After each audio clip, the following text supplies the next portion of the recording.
The introduction reminds me of all his old songs, Fear the Fifth, One for the Vine, you name it. I've done a lot of pieces like this over the years, whether it be a Genesis song like One for the Vine. But then the drum machine starts and it's that and his chords, like later endeavors, similar to Fading Lights, but with more keyboard flair in between.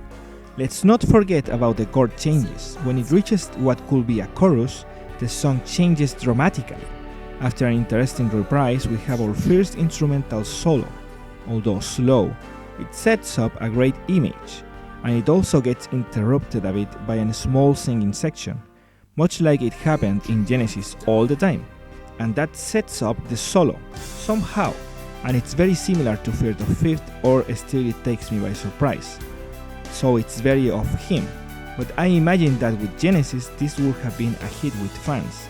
Still, it reminds me a bit of the train section in Driving the Last Spike.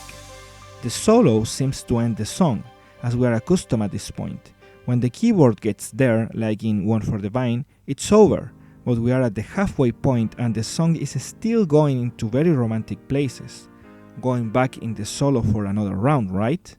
Well, the solo goes into another singing part that then devolves into singing over the solo, and that guides us into a real Fear the Fifth section with guitar and keyboard doing the original melody back again, only to be back into a calm piano again, but this time with a happier resolution, somehow getting peaceful twice, and we are back, One for the End.